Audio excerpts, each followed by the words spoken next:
You're watching Mirror 7 News. Stay informed, stay ahead for more news.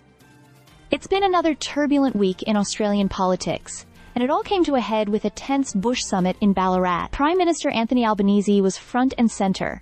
But instead of polite applause, he was met with heckles from the audience when the conversation turned to renewable energy. The Prime Minister was asked why regional communities seem to be bearing the biggest costs of the renewable energy rollout. That question drew loud support from the crowd, and as Albanese began to respond, people started shouting over him. He admitted that governments in the past hadn't done a good enough job of engaging with local communities on these projects.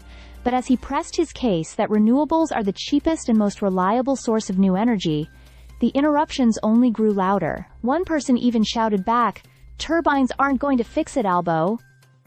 Despite the noise, the Prime Minister held his ground. He insisted that climate science had already shown Australia was facing more extreme and intense weather, and renewables were a crucial part of addressing that. At one point, clearly frustrated, he told the audience he wouldn't bulls times people, which sparked both laughter and further uproar. It was a rare glimpse of Albanese pushing back directly, while trying to strike a balance between defending policy and keeping the debate respectful. But that wasn't the only political drama.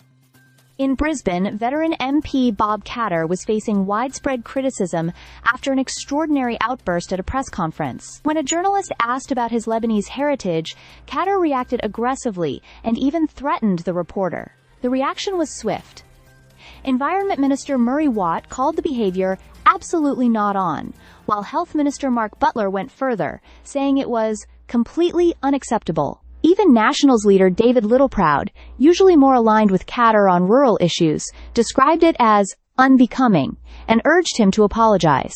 The Prime Minister also weighed in, saying Katter needed to have a look at himself. And there's now talk of whether Parliament itself should consider formal consequences. Senators Jane Hume and others have made it clear that threatening violence has no place in Australian politics, regardless of Katter's reputation for being a colourful character.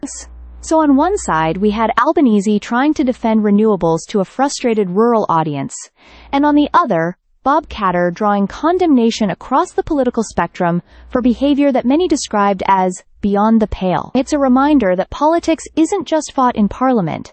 It's also about how leaders carry themselves when challenged, whether in a town hall or in front of a microphone. And this week, both Albanese and Katter showed just how quickly things can turn heated when the pressure is on.